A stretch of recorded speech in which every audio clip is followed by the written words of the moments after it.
with every generation that has passed us by. Long live the cause of freedom.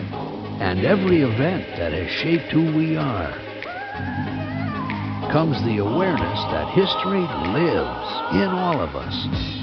Pick a time, choose a place, and escape to where the past comes alive. Mine eyes have seen the glory. The History Channel.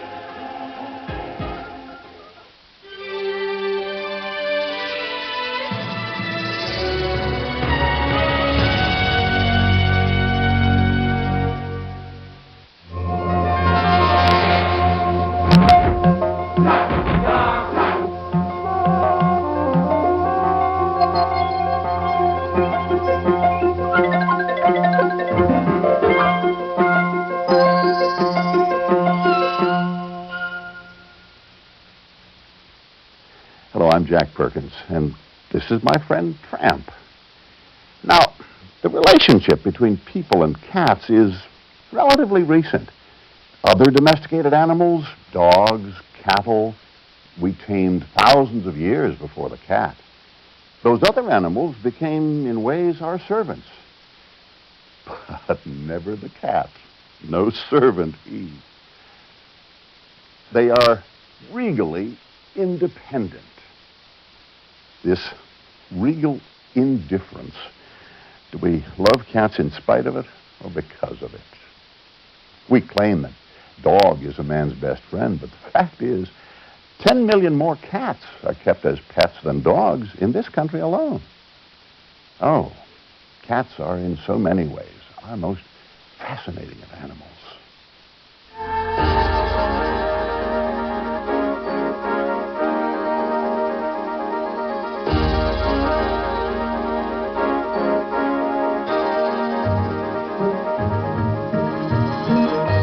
You don't have to take them for a walk. They're very self-sufficient. And they just sit in your lap and they like to be loved. Their affection is displayed in a more subtle way. So the subtle, the quiet, the retiring nature, I think, is what appeals to people.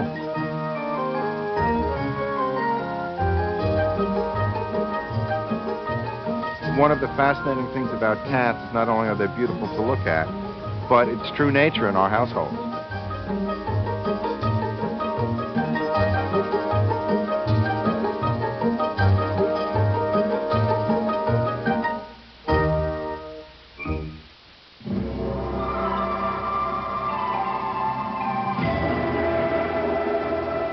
Of all the domestic animals, cats are the closest to their wild relatives.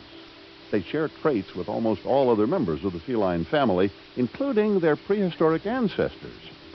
Saber-toothed cats are related to domestic cats, but just as lions are related to domestic cats, or leopards, they're distant cousins of domestic cats. So saber-toothed cats existed for the last, up until 10,000 years ago, there were saber-toothed cats from, say, 10,000 years ago, going back to 40 million years ago. You always could have found a saber-toothed cat somewhere in the world. Cats have even stranger, distant relatives. Dogs, raccoons, even bears, all sprang from a prehistoric animal called a myasis. Some 50 million years ago, the branches split, one becoming dog and bear-like creatures, the other cat-like creatures. Actual cats started to appear about 40 million years ago with the evolution of the Felidae and Smilodon branches. Smilodons included the now extinct saber-toothed tiger. The cats we know today are of the Felidae species. First to appear about 12 million years ago were the South American cats. Relatives of the domestic cat appeared next about 8 to 10 million years ago.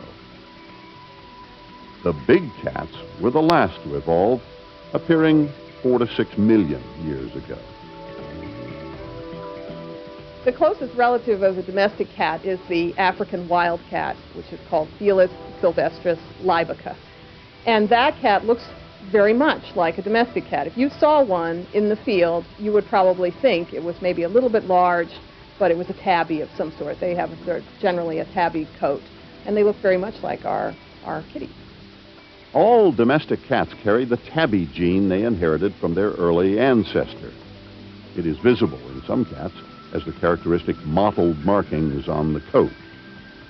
Whether people domesticated the cat or the cat merely accepted people as partners is still unclear.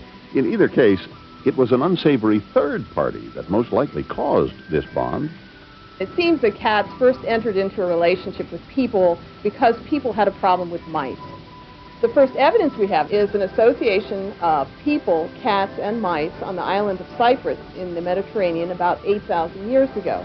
None of these things were found on that island before, and the people obviously came by boat, bringing with them their grain and some accidental mice, and an occasional cat, apparently, that ate the mice.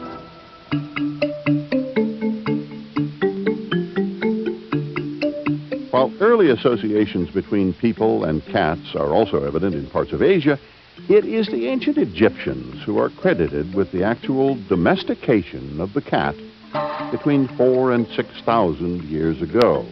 What happened was the Egyptians invented a silo, and they meant long-term storage of grains. And that brought in mice and rats, and they brought in a number of things, cobras and saw-scaled vipers and the North African wildcat.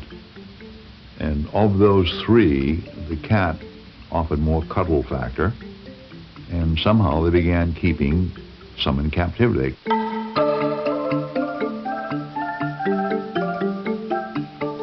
The ancient Egyptians revered all animals, including cats. It is commonly accepted that cats held a very high status and were even worshipped in Egyptian society.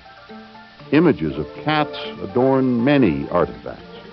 In ancient Egypt, cats were not only important as pets, but also as a symbol of the god, symbol of agility, virility, and strength.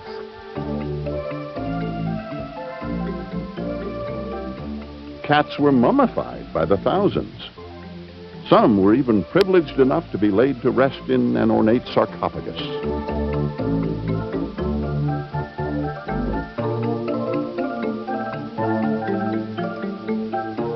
The ancient city of Tel Basta was built as a tribute to Bastet, a god in the form of a cat. It once housed a temple for the cat god, as well as a cat cemetery with over 10,000 graves. But all of this cat adulation can be debated. Close examination of some cat mummies have raised certain doubts. One of the fascinating things about cat mummies is that when we do x-rays of them, we find that the overwhelming majority of cat mummies in collections around the world indeed show evidence of having had their necks broken. They were sacrificial victims to the cult of the cat goddess. There is no argument that cats were an important part of ancient Egyptian culture. Experts also agree that these early cats are the ancestors of the cats we keep as pets today. The Romans were the first to distribute cats worldwide, or nearly so. They brought them out of Egypt, they brought them to Europe, and then eastward into Asia as well. Then, after that, it was when the shipping trade began, and the Europeans then sent cats to North America, to South America, to Australia in the 19th, the 17th, 18th centuries.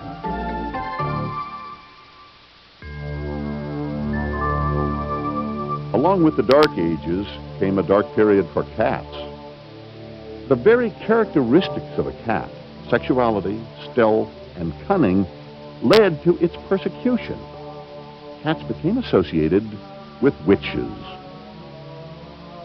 In some cases, women believed to be witches were put on trial along with their cats, and many times both were executed.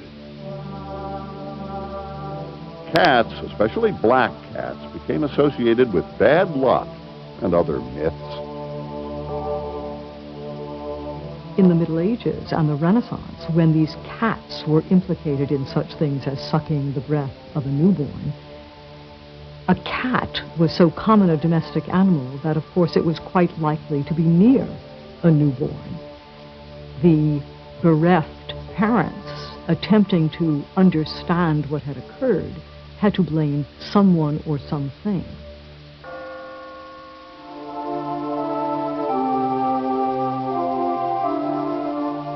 One power that redeemed the cat in the Middle Ages is its ability to hunt. Cats helped kill the rats that were spreading the bubonic plague throughout Europe. Once again, their mutual enemy, the rat, brought people and cats back together. Today, the cat carries with it many of the attributes, myths, and legends ascribed to it throughout the centuries. In modern Egypt, ancestors of the ancient cats can now be seen prowling the markets and bazaars looking for handouts. The once noble cat is now perceived as little more than a beggar.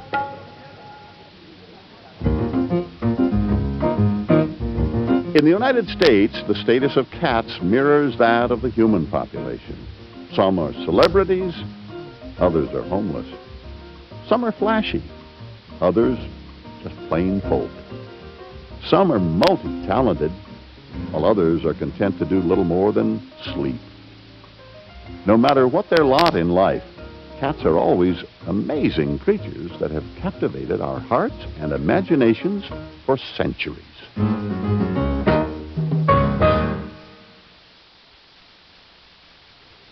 It's remarkable how little cats have changed since they were first domesticated. Dogs have been selectively bred for size, for certain traits like hunting or herding for thousands of years. But cats have only been selectively bred for about 100 years.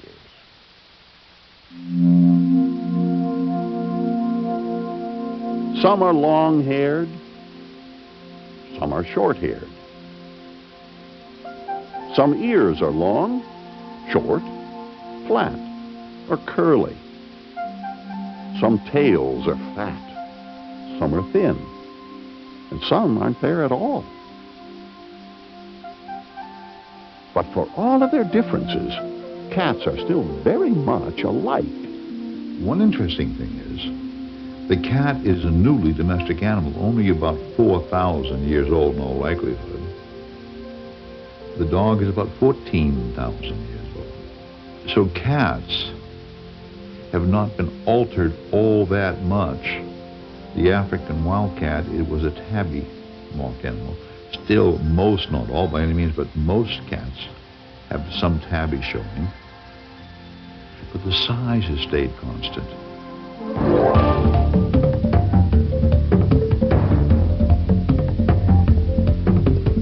Such thing as a purebred cat. We have pedigree cats. And the reason for that is because, unlike dogs, we only have one size in cats. And they all can be bred together. The breed is the overall conformation and the appearance of the cat. And I think it has to be something that sets itself aside from all others, that it can be identified and that can reproduce itself.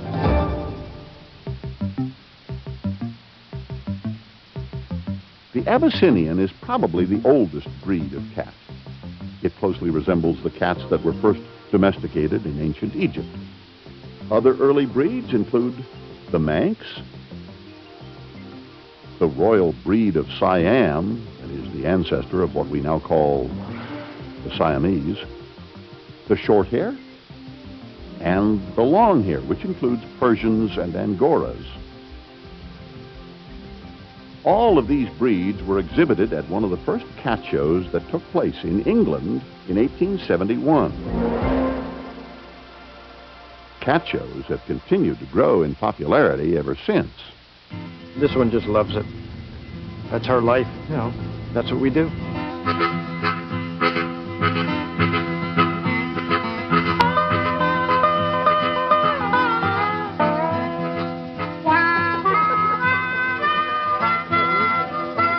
There are 36 breeds of cat now recognized by the Cat Fanciers Association, the largest registry of purebred cats in the world. By far the most popular breed is the Persian. It's a shaded silver Persian, female, about 2 years old.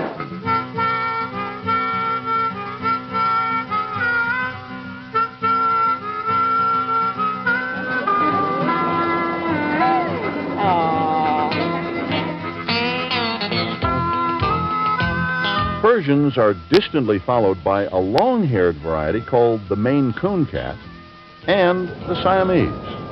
Look into the camera. Next in popularity is the Abyssinian, followed by a cross between a Persian and a domestic shorthair called an exotic. Then comes the Scottish fold, with its characteristic fold of the ears. The Oriental Shorthair, created by crossing a Shorthair with a Siamese. And the American Shorthair, whose ancestor may have arrived on the Mayflower. The Burman is next on the list, followed by the Burmese, the Ossicat, so named because it resembles an ocelot, Tonkinese, and the unusual-looking Cornish Rex, a breed that started quite by accident from a litter of barn cats. Other popular varieties include the Russian Blue, Devon Rex, Somali, British Shorthair, Norwegian Forest Cat, Egyptian Mau, Japanese Bobtail, Turkish Angora, American Wirehair, Havana Brown, and Turkish Van. The Cornish Rex has nice ears that sit right on top of her head. She has an egg-shaped head with the proper break, and she just loves being loved. This is an Egyptian Mau. They're very outgoing, very friendly, active, very similar to the Abyssinian in temperament, happy. The Maine Coon. They're a very laid-back cat. They're what they call gentle giants. More like a dog than they are a cat. This is a Himalayan. They're very people-oriented, so that makes them one of the most popular cats. You gotta remember, cats' name is show business. The Himalayan cat doesn't come from Himalaya, the Havana Brown doesn't come from Cuba, etc. That's showbiz. They give them these sexy, exotic names and say this is an Humpty Dump from the forests of Norway or from only left-handed trees or something. You know, they give it all kinds of romance and make it all very sexy. This is Emacs, Mr. Vermont. His name is Cairo. Abbey Castle, Cairo. Elfin Magic. Dashur Art Nouveau. This is Roxana Stasius, Oksana Gritchik. Here's the cat, they say, for everybody. Characteristically, Siamese are known to be very vocal. They have a sound and a voice like no other cat. Say hi. Say hi. Some people want something less vocal, a little bit more laid back. Well, then, of course, the Siamese wouldn't be the breed. Probably something like the American Shorthair or the Persian. Persian is much more laid back, which is understandable because we breed Persians to be very stocky cats. I equate them with the Clydesdale horse. And, you know, you can expect the Clydesdale to run like a thoroughbred. A little tinker toy. All breeds have standards on which they are judged. Nice head, ears way down on the head. Nice building, really nice and tight in front. Put together like a little Mack truck. Short little tail. My best getting in show. But no matter what the breed, there is one common characteristic that stands out above all others. A good personality. If you haven't got temperament, you haven't got anything. Because the thing is, when we're judging shows, if we can't handle the animal or if he doesn't show himself well, he's certainly not going to do himself any justice. Many of these people are campaigning their cats for regional points and national points. The better known the cat around the country, the more wins, the more valuable it becomes. It's the adults that have achieved national status that can really claim a high price, although many times people are so attached to them, by the time they've gone a whole year of being shown almost every weekend, that you wouldn't part with this cat for $1 million.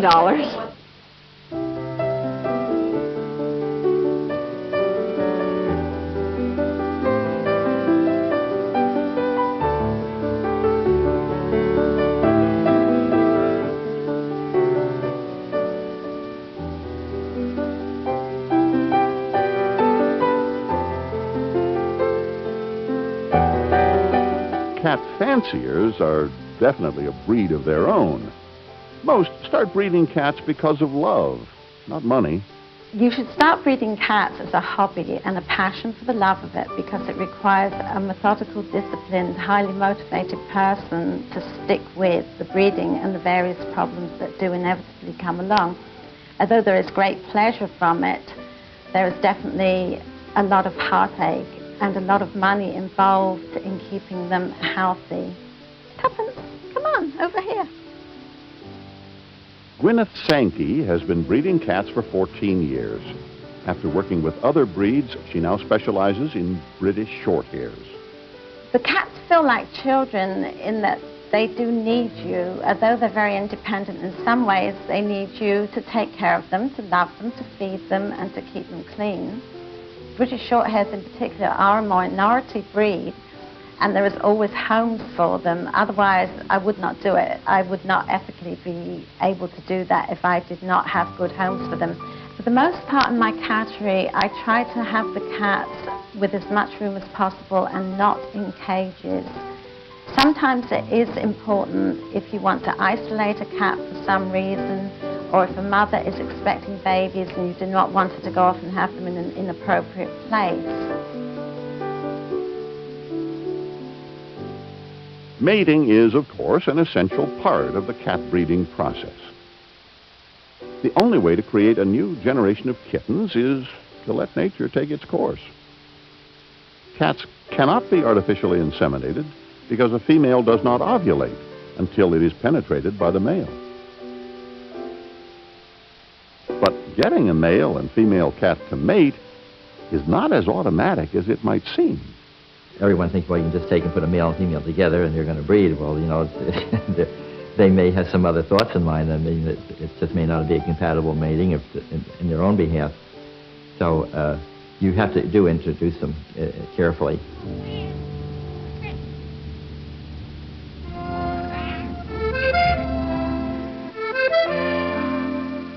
Your male cat is always ready to breed, but the female cat has to come in season, and she will start behaving really differently to a regular cat. When the female is in heat, you just take it out to breed with whichever male you have chosen for it to breed with. The female doesn't really have a choice. She breeds with the male you put her with, but she has the choice that if she doesn't want to cooperate, she won't. And no matter how the male tries, until she decides that she's ready, that is the end of the story. After many more years of selective breeding, it is possible that cats will come in as many sizes as dogs. I don't know if I can imagine Rodick the size of a Great Dane. I think he's just about right, don't you?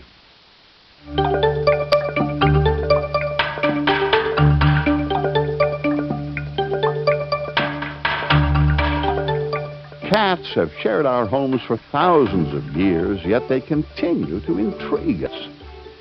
Their behavior, which is similar among all breeds, can be traced to their larger wild ancestors. But you don't have to travel to the Great Plains of Africa to understand the household feline. The answers could be lying right in your lap.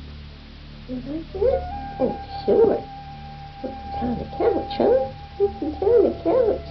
They're a very funny domesticated animal because they're sort of halfway between the wild and the tame. Very interesting. And I think that's one of the things that people admire so much about them, because they do retain this wildness, and people admire that.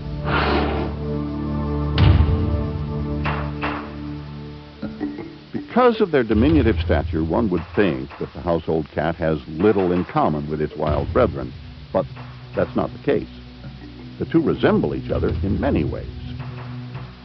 Bone structure, teeth formation, fur, whiskers, eyes, claws.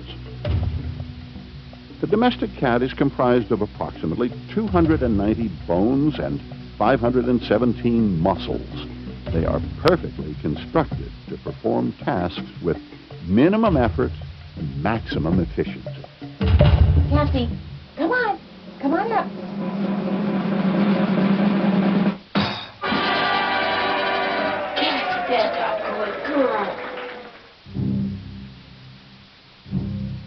Cats also have a unique walk. They move both left feet and then both right feet. They share this walk with only two other animals, the giraffe and the camel.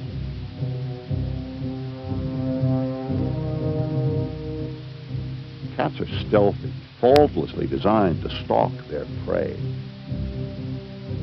The domestic feline is also a relentless hunter, only its prey may be somewhat different. You look into a cat's eyes and you're looking across a bridge into a wild world. They're pitched, they draw you in. They stare.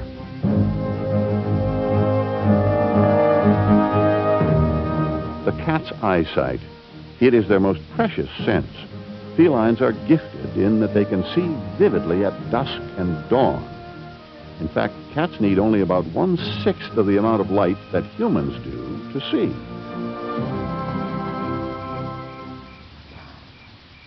A dog at dusk. This is what it would look like to us. Here's how a cat would see it.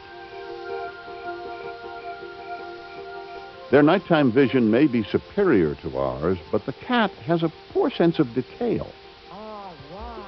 They most likely see our faces as if they were looking through frosted glass, as blurred moonlight structures. Come on, Rumpelty. Let me hear you talk. Okay, Rump. Good boy. You might think twice about leaving your cat in the car with the keys in the ignition. Dr. Nicholas Dodman says cats are partially colorblind. They probably see a bluey, greeny world, and they probably have the equivalent of like red-green color blindness to humans. Never let a cat get behind the wheel, because it would see the red traffic light as green.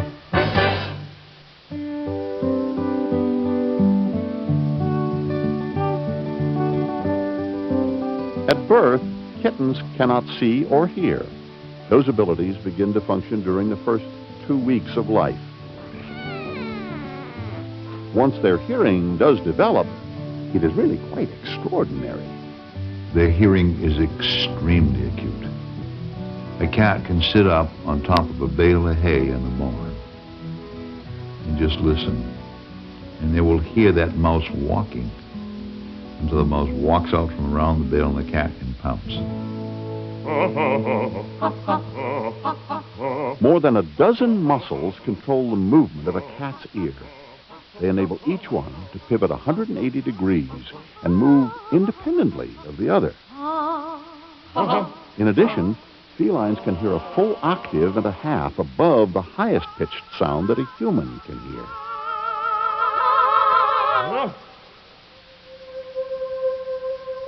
A cat's sense of smell is also superb. Like their jungle relatives, they establish their territory by scent marking. They accomplish this by spraying urine on objects, and a more subtle approach of rubbing against things. Scent glands located between the eye and the ear are used primarily to mark people and other cats.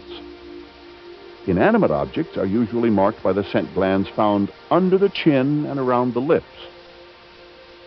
And don't be flattered when your cat rubs his rump against your leg when you're about to feed him. He's not trying to be nice. He's merely marking you with the glands around the base of his tail. As if the nose weren't enough, all cats come equipped with a secondary super smeller known as a Jacobson's organ. While it may look like this cat is panting, what he's really doing is taking trace molecules of airborne material into his mouth and passing it into the organ for a better whiff.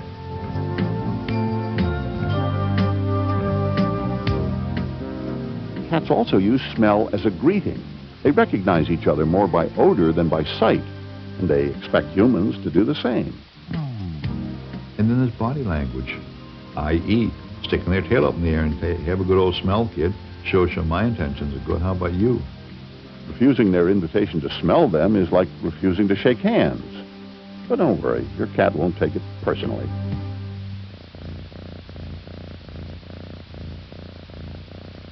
The cat's purr is one of nature's most soothing sounds, and perhaps one of its most baffling. Experts have surmised that cats purr when they're feeling any intense emotion, be it pleasure or pain. But there are conflicting theories on how they create this verbal vibration. Whether they're homegrown or overgrown. One thing that's definitely not mysterious about cats is their love of play.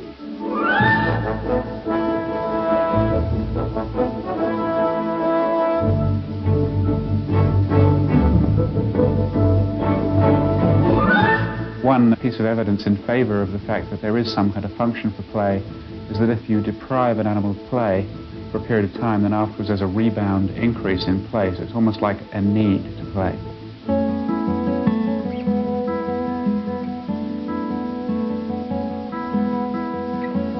Cats also have a need to groom. They spend an average of 30% of their waking hours engaging in this hygienic behavior. Backward-pointing spikes on their tongue provide the abrasiveness they need to stay fastidiously clean. This innate behavior applies to wild cats as well. After they catch their prey, they must remove the blood from their fur. If they don't, they cannot successfully hunt again without alerting prey of their presence.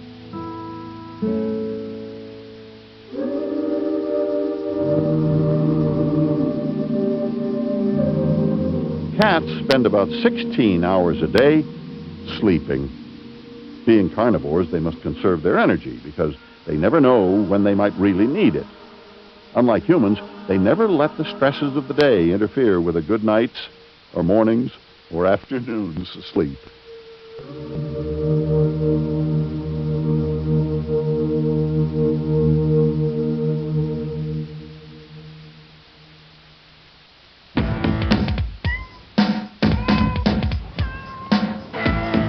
Cats communicate in a variety of ways. One study concluded they make 15 simple sounds and combine them into 10 more complex phrases.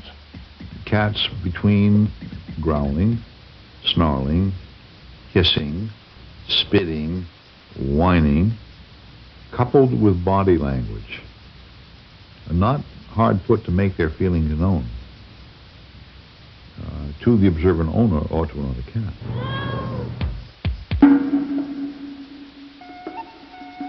Cats find comfort in high places. This instinctual behavior is shared with leopards and jaguars who sleep in trees, out of the reach of predators. It also provides a perch for these wildcats to survey the landscape for prey. The term lion king isn't far from the truth. In the wild, lions live in prides with clearly delineated hierarchical structure. Here at home, the belief is that cats are basically loners. But when placed in a communal environment, they quickly develop a caste system all of their own.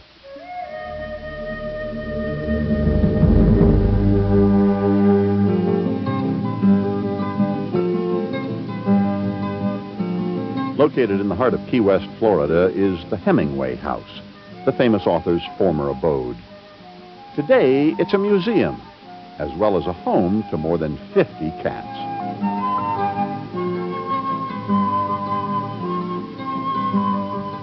It's believed that in the 1920s, Ernest Hemingway was given a 6-toed cat by a ship's captain.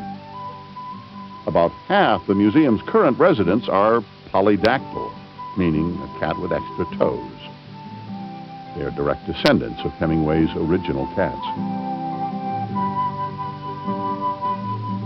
Cats living in this community show that when there is an ample amount of food, the usually independent cat can adjust to sharing its domain.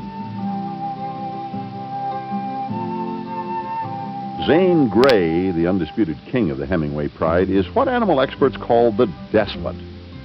He most likely was born with leadership qualities and was somehow affected by his environmental experiences.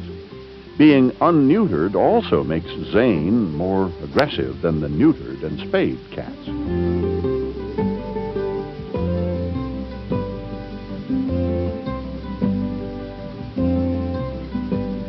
When living communally, it's quite common for certain cats to form pair bonds. Since all of the cats were born here, there is a general sense of familiarity. And like humans, they sometimes gravitate towards having one best friend. Usually, cats pair with a close kin. Hi, Marilyn. How you doing today? Another day at the Hemingway. And of course, cats form pair bonds with people. Come on, Marilyn, Miss Marilyn.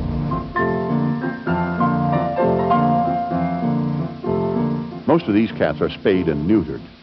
A select few are kept intact to perpetuate the lineage and carry on their famous ancestry.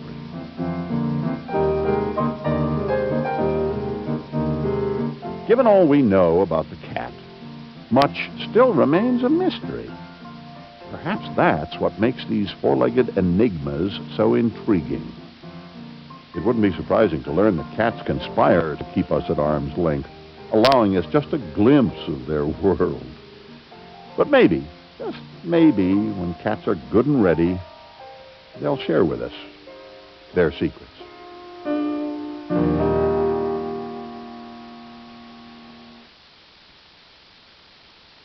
Cat owners have been known to tell tales about the remarkable exploits of their cats.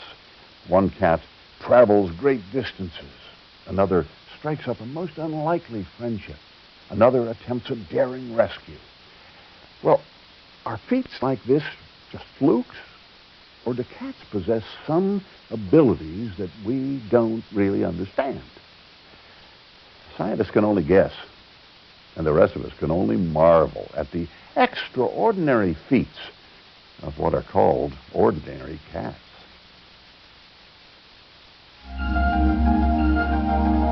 As far as the heroic feats that cats perform, a lot of the behaviors they're credited with performing for altruistic reasons really are performed out of instinct. A lot of them follow what's called instinctive drift, and that is the cat is performing a behavior that is biologically pre-programmed to do.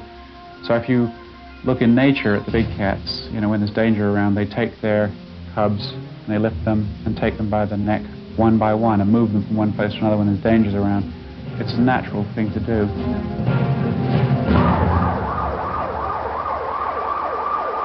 March 1996. New York firefighters responded to a fire in a vacant building.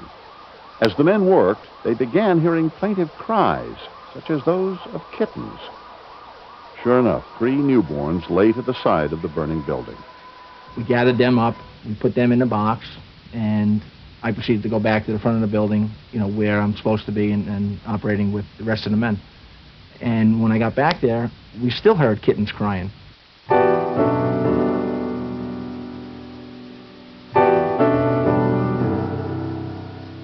Farther away from the burning building, across the street, the men found 2 more kittens. Like the others, their paws, fur, and whiskers had been singed by fire. Nearby, David Gianelli found the mother cat.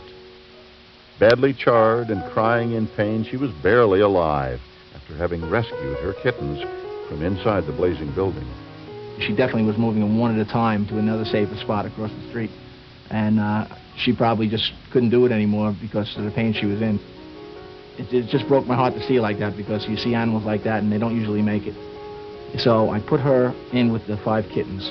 She just like nestled them into herself and touched every one of them because she wasn't able to see at that moment because her eyes were closed from the burns. At the North Shore Animal League, emergency room doctors began trying to save the family of cats. The outcome, at best, was uncertain. Hey, come on. Come here. 2.5 months after the fire, Scarlett, the mother, is recovering nicely. Thanks to her, all but one of her 5 kittens is alive and well. But why would a cat go against its natural instinct to flee from fire? Probably because the maternal instinct is that much stronger. My guess is that cat had quite a lot of emotional attachment to those kittens, and it was more than a feral situation where instincts would prevail solely. It was definitely a mother's instinct and a love for her babies. I get all choked up when I think about what she looked like before and now. There we go. I'm kind of, you know, happy that it's turned out so well.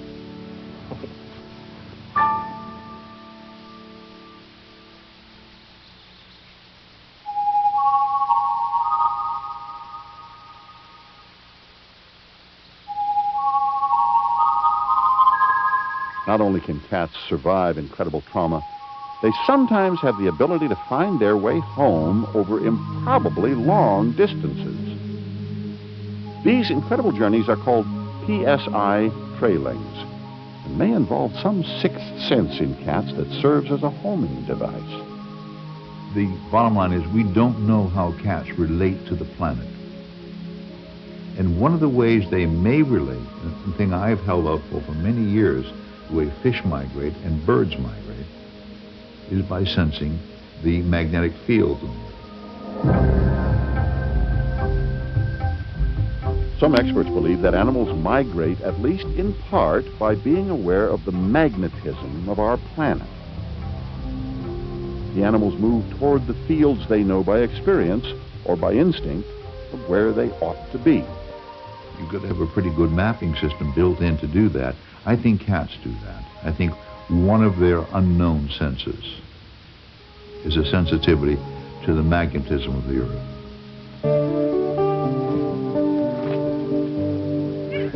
James Bradbury lives in Southern California. One day, a friend's cat named Smokey showed up at his door. The strange thing is, James' friend and Smokey had moved 500 miles away to Northern California 5 months earlier.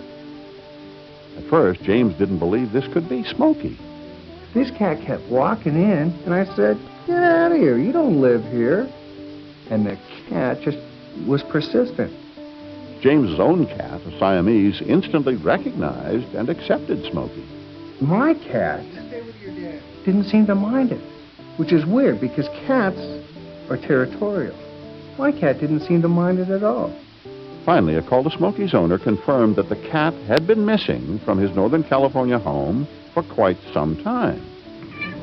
The cat's here, there's a missing 5 months, and that's all I can say about that. All I know is that thing walked a long way. Cats are first and foremost a mystery and must be treated as a mystery.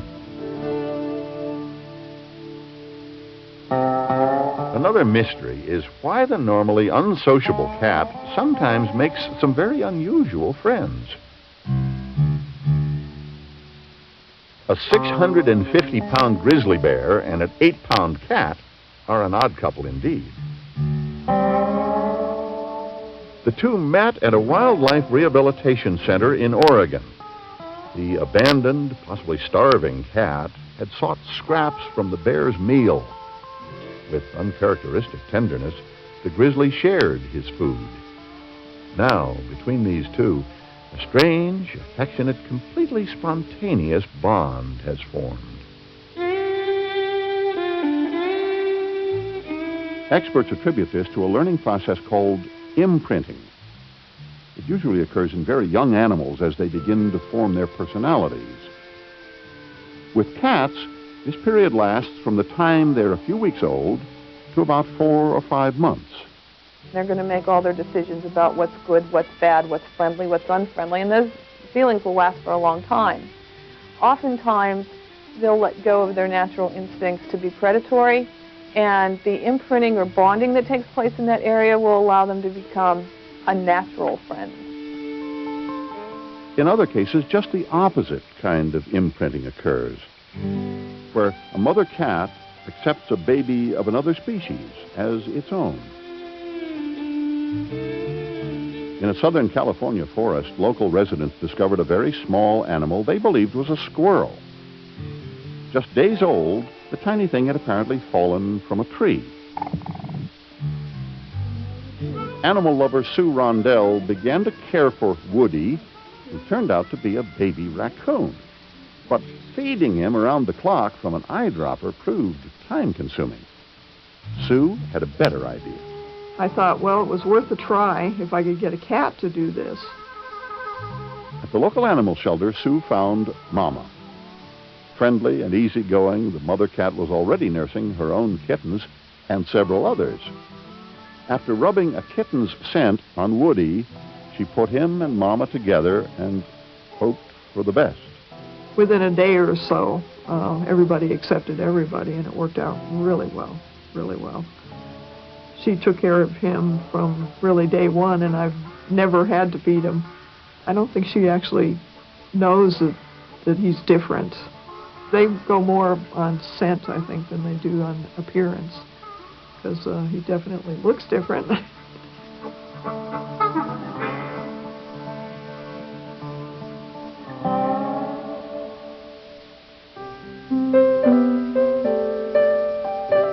How are cats able to accomplish such remarkable, marvelous acts? While many experts continue to search for explanations, at least one says that, in the end, it doesn't matter. You gotta let it all hang out with cats. You gotta hang loose. You gotta be able to say, I don't understand it. That's okay, because they're always going to keep secrets. And I admire that.